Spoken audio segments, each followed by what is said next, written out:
आज मैं आप सभी के लिए लेकर आई हूँ क्लास 9th की साइंस की बुक का चैप्टर 4। तो पार्ट 1 में मैं आधा चैप्टर करवा चुकी हूँ और ये पार्ट 2 है। जहाँ से हमने चैप्टर छोड़ा था मैं वहीं से इसको पढ़ाना स्टार्ट करूँगी। अगर वीडियो अच्छा लगे तो वीडियो को लाइक एंड चैनल को सब्सक्राइब करें और सब्सक्राइब के बगल में बेल आइकन का बटन जो होता है उसे भी प्रेस कर देना, ताकि जब भी मैं आगे से कोई न्यूज़ डालूँ तो आप लोगों के पास उसकी नोटिफिकेशन आती रहे। तो चलिए आगे चलते हैं कि हमने जहाँ से चैप्टर छोड़ा था वहीं से स्टार्ट करते हैं। चलिए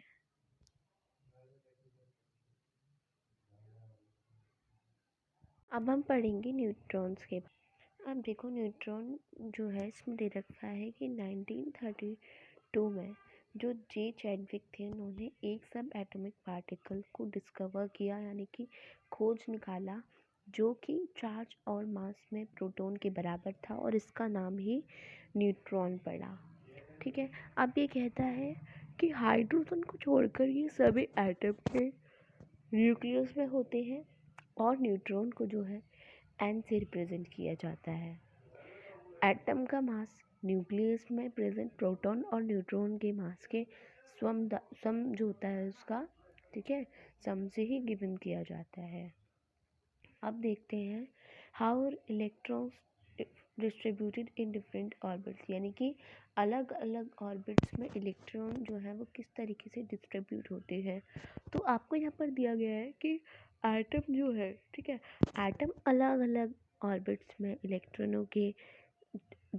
इलेक्ट्रॉनों के डिस्ट्रीब्यूशन के लिए बोर और बरी ने कुछ जो थे नियम जो थे उन्हें सजेस्ट किया, प्रस्तुत किया।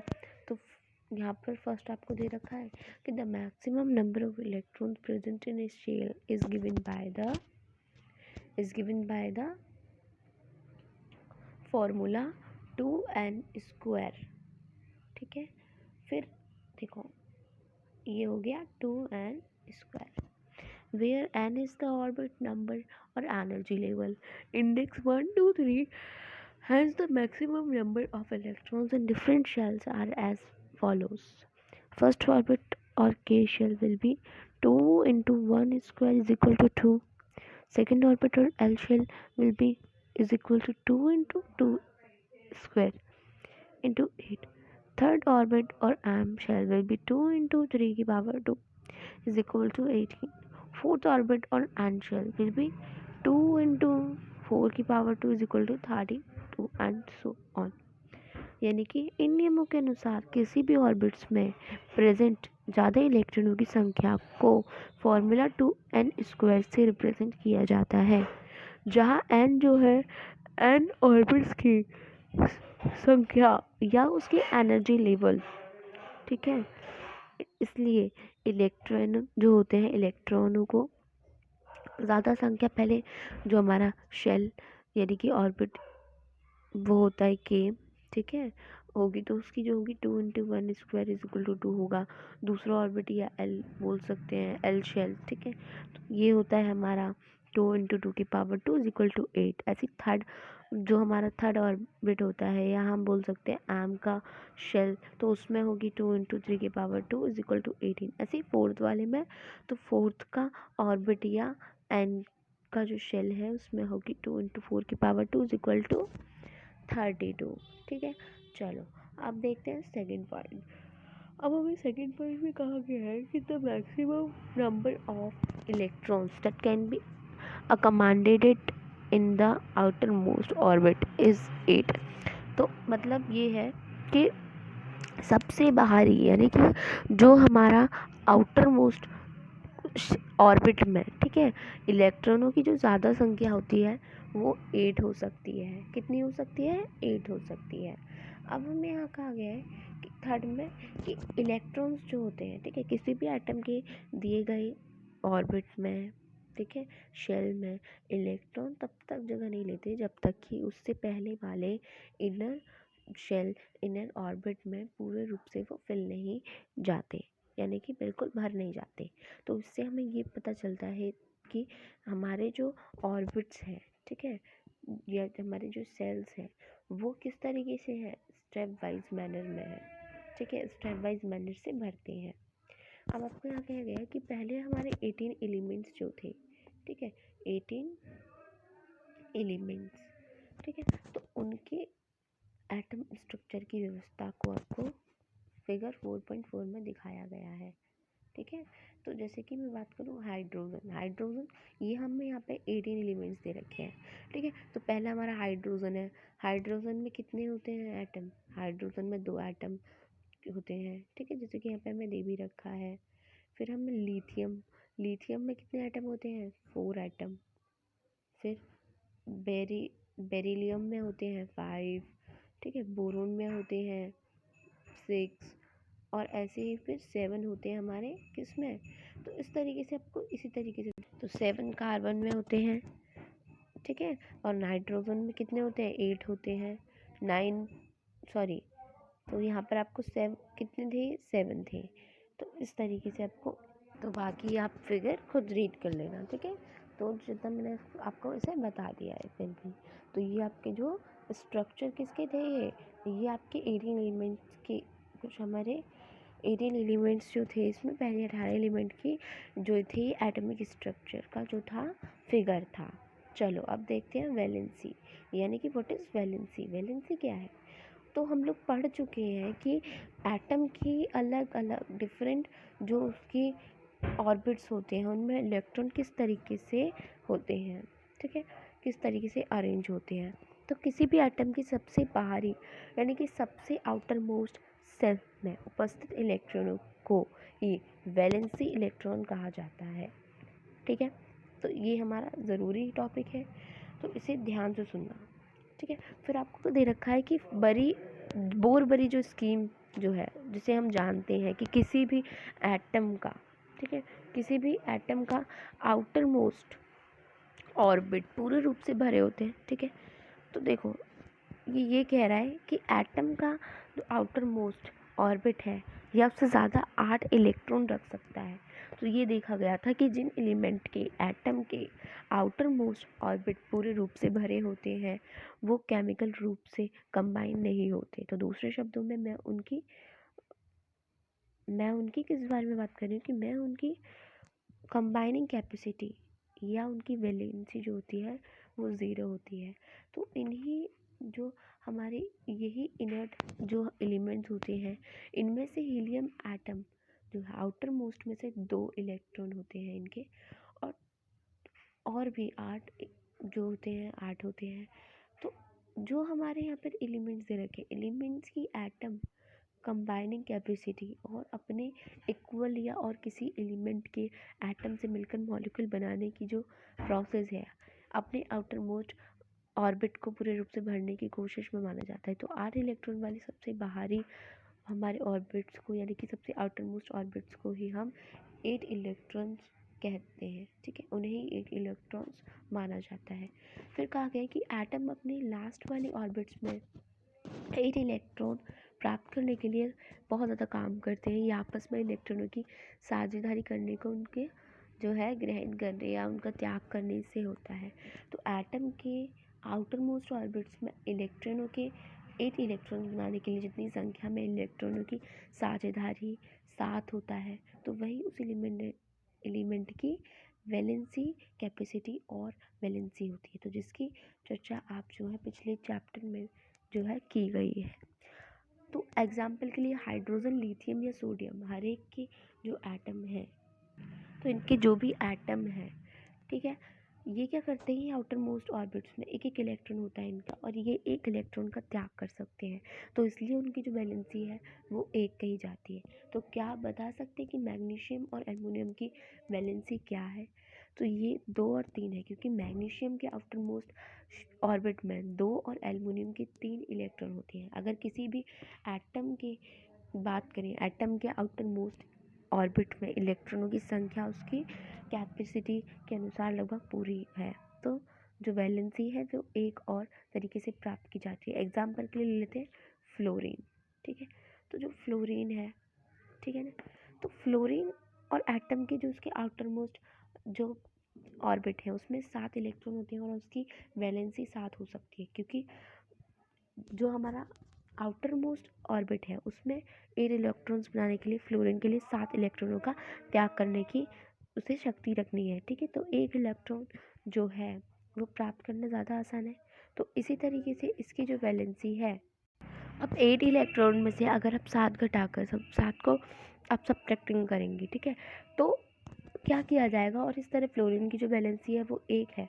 तो ऑक्सीजन की जो वैलेंसी का जो अगर हम वैलेंसी का उसका भी वो करें, ऑक्सीजन की वैलेंसी को भी अगर हम कैलकुलेट करें तो इसी प्रकार किया जा सकता है। तो इस कैलकुलेशन से ऑक्सीजन की वैलेंसी कितनी होगी, तो अब हर एक एलिमेंट के एटम की एक फिक्स्ड वैलेंसी शक्ति होती है जिसे हम वैलेंसी कहते हैं।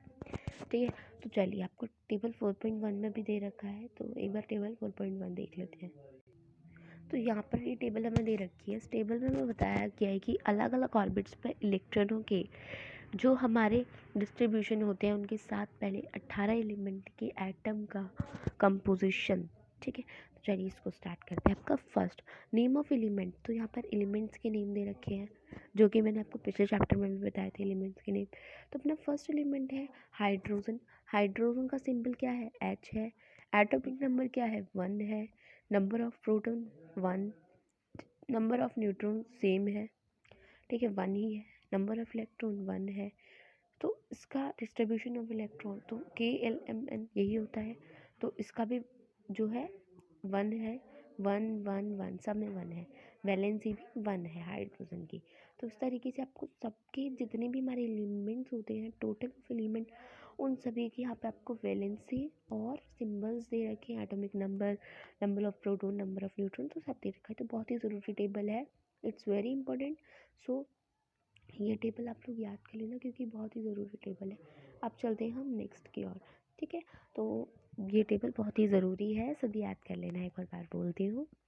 तो अब हमें दे रखा है एटॉमिक नंबर एंड मास, यानी कि अब देखते हैं कि एटॉमिक नंबर और उसकी मास नंबर। ठीक है, तो फर्स्ट आपको दे रखा है एटॉमिक नंबर। हम जानते हैं कि एटम के न्यूक्लियस में प्रोटॉन जो होता है वो प्रेजेंट होता है। तो एक एटम में प्रेजेंट प्रोटॉनों की संख्या उसकी एटम की संख्या को बताती है और इसे Z के द्वारा ही रिप्रेजेंट किया जाता है। ठीक है, मतलब ये उसके बराबर होती है। तो वास्तव में रियलिटी में एलिमेंट को उनके एटम में प्रेजेंट प्रोटॉनों की संख्या से डिफाइन किया जाता है। तो हाइड्रोजन के लिए Z इज इक्वल टू 1। ठीक है, Z is equal to 1।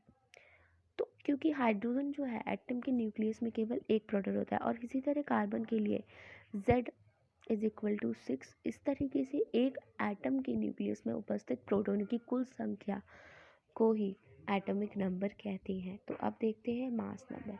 Mass number तो ये कहता है कि हम जो है एक एटम के सब एटॉमिक पार्टिकल्स के बारे में हम पढ़ चुके हैं। इसके बाद हम इस रिजल्ट पर पहुंच सकते हैं कि व्यवहारिक रूप में एटम, ठीक है, एटम का जो मास है उसमें प्रेजेंट प्रोटॉनों और न्यूट्रॉनों के मास के कारण होता है।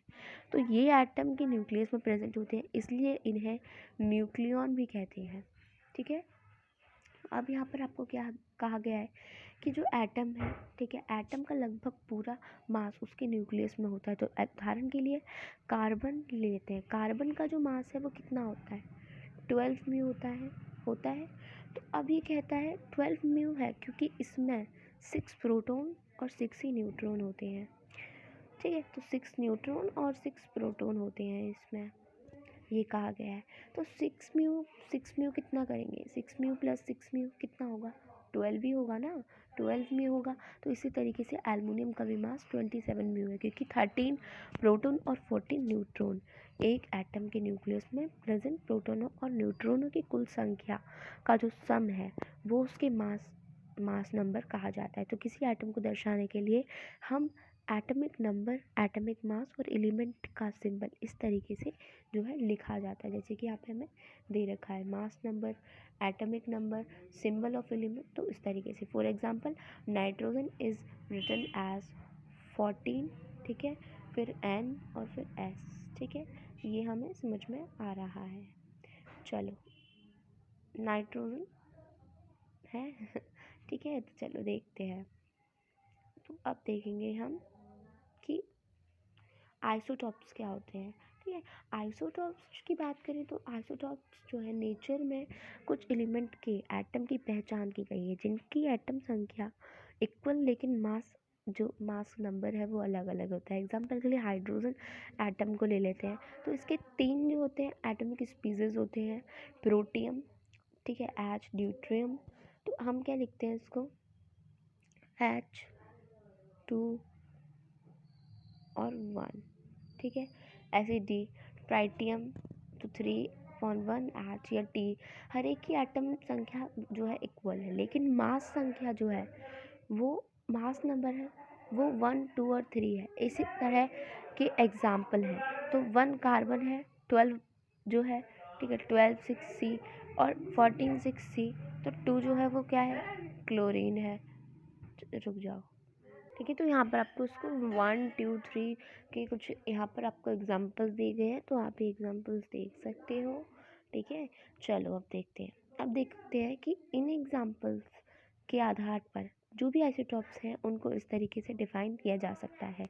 एक ही एलिमेंट के एटम जिनकी एटॉमिक नंबर इक्वल है लेकिन मास नंबर जो है वो अलग होता है। तो इस तरह हम कह सकते हैं कि हाइड्रोजन एटम के 3 आइसोटॉप्स प्रोटियम, ड्यूट्रियम और ट्राइटियम जो होते हैं, प्रोटियम, ड्यूट्रियम और ट्राइटियम होते हैं, ठीक है। अब देखते हैं आगे। आगे आपको कहा गया है कि बहुत से एलिमेंट्स जो होते हैं, ठीक है, बहुत से एलिमेंट में आइसोटॉप्स का मिक्सचर भी होता है। किसी एलिमेंट का हर एक जो आइसोटॉप है वो शुद्ध पदार्थ होता है और आइसोटॉप्स की केमिकल प्रॉपर्टीज़ इक्वल है लेकिन फिजिकल प्रॉपर्टीज़ जो है अलग अलग होती हैं। तो नेचर में क्लोरीन 2 आइसोटॉप रूपों में पाया जाता है जिसका द्रव्यमान, जिसका मास 35 म्यू और 37 म्यू होता है, जिसको हम 3:1 के उसमें लिखते हैं, ठीक है, 3:1 में लिखते हैं। तो अब ये क्वेश्चन उठता है कि किस मास को क्लोरीन एटम की मास मानना चाहिए, यानी कि किस मास को क्लोरीन एटम का मास मानना चाहिए, एटॉमिक मास मानना चाहिए। तो आइए इसका पता लगाते हैं। तो ये कहता है कि किसी भी नेचुरल एलिमेंट के एक एटम का मास उस एलिमेंट में प्रेजेंट सभी नेचुरल रूप से पाए जाने वाले एटम के एवरेज मास के बराबर होता है। अगर किसी एक एलिमेंट का कोई भी आइसोटॉप्स नहीं है तो एटम का मास उसमें प्रेजेंट प्रोटॉन और न्यूट्रॉनों के मास के सम होता है। लेकिन अगर एक एलिमेंट आइसोटॉप्स रूप में प्रेजेंट होता है तो हम हर एक आइसोटॉप्स रूप का परसेंट जानना होगा और एवरेज मास की जो कैलकुलेशन है उसको करना होगा, उसको कैलकुलेट करना होगा। तो क्लोरीन की जो एवरेज एटम, ठीक है, क्लोरीन की एवरेज एटॉमिक मास होगा। तो देखो ये देखते हैं, यहाँ पर हमें दे रखा है कि 35 इंटू 75/100 प्लस 37 इंटू 25/100। तो इस तरीके से जो है इसका भी मास, एटॉमिक मास निकल आएगा। इस तरीके से हमें इक्वेशन बनानी होती है, ठीक है। तो ये रहा। हमें कहा गया है कि this does not mean that any one atom of chlorine has a fractional mass of 35.5 mu, यानी कि इसका मतलब ये नहीं है कि क्लोरीन के एटम का मास एक अलग है, ठीक है, अलग नंबर है। तो 35.5 म्यू है, इसका मतलब है कि अगर आप क्लोरीन की कुछ मात्रा लेते हैं तो इसमें क्लोरीन के आइसोटॉप्स होंगे और एवरेज मास 35.5 म्यू होगा, ठीक है। अब हमें कहा गया है कि एप्लीकेशंस दी गई हैं, यानी कि देखो यहाँ पर हमें दिया गया है कि जो हमारी आइसोटॉप्स होते हैं, ठीक है, उनके बारे में ही हमें यहाँ पर कुछ दिया गया है। तो अब देखो एप्लीकेशन है ये उसके बारे में, ठीक है। तो कुछ ज़रूरी जो बातें होती हैं वो आपको यहाँ पर कुछ पॉइंट्स दे रखे हैं, यानी कि कुछ आइसोटॉप्स के कुछ अलग गुण होते हैं जिनका यूज़ हम अलग अलग एरियाज़ में करते हैं। तो उनमें से कुछ हमें यहाँ पर दे रखे हैं। तो फर्स्ट आपको दे रखा है यूरेनियम जो है, यूरेनियम की एक जो आइसोटॉप्स का जो यूज़ है वो एटॉमिक रिएक्टर में फ्यूल के रूप में होता है, ठीक है। अब कैंसर के उपचार में जो कोबाल्ट के आइसोटॉप्स होते हैं उसका यूज़ होता है। थर्ड आपको दे रखा है कि जो गेंगा रोग होता है ना, गॉइटर बोलते हैं जिसको, गॉइटर ट्रीटमेंट में, ठीक है, गॉइटर जो होता है, ठीक है, मतलब एक बीमारी होती है वो, तो गॉइटर का जो ट्रीटमेंट होता है उसके इलाज में ही आयोडीन के एसिड ड्रॉप्स का यूज़ होता है। अब देखते हैं आइसोबार्स क्या होता है। ठीक है, व्हाट इज़ आइसोबार्स। ठीक है, तो ये लास्ट पॉइंट है, इसके बाद चैप्टर आपका फिनिश हो जाएगा। वीडियो अच्छा लगे तो वीडियो को लाइक ज़रूर करना। तो चलो अब देखते हैं हम आइसोबार्स के बारे में। तो आइसोबार्स को बात करें तो दो एलिमेंट कैल्शियम और एटम नंबर क्या होता है इसका 20 और आर्गन एटॉमिक नंबर होता है 18। तो उसके बारे में विचार कीजिए। तो एटम में इलेक्ट्रॉनों की जो संख्या है वो अलग है। दोनों एलिमेंट के मास नंबर जो है वो 40 है। यानी एलिमेंट के इस जोड़े के मॉलिक्यूल में कुल न्यूक्लियनों की संख्या इक्वल है। तो अलग अलग एटॉमिक नंबर वाले एलिमेंट को जिनकी मास इक्वल होती है और उन्हें ही हम आइसोबार्स कहते हैं। ठीक है, अगर चैप्टर समझ में आया हो तो कमेंट सेशन में ज़रूर बताना। वीडियो कैसा है ये भी ज़रूर बताना और चैनल को सब्सक्राइब, वीडियो को लाइक ज़रूर करना। तो मिलते हैं हम अपने नेक्स्ट वीडियो में। अगर आप लोगों को क्वेश्चन आंसर्स की वीडियो चाहिए तो मुझे ये भी ज़रूर बताना, मैं लेकर आऊँगी। ठीक है, तो ये आपकी होती है समरी। ठीक है, तो शायद मैं समरी भी ले आऊँ, कमेंट ज़रूर करना, तो समरी भी ज़रूर लेकर आऊँगी क्वेश्चन आंसर्स के साथ। तो मिलते हैं अब हम अपने नेक्स्ट वीडियो में। तब तक के लिए bye bye and take care. Thanks for watching.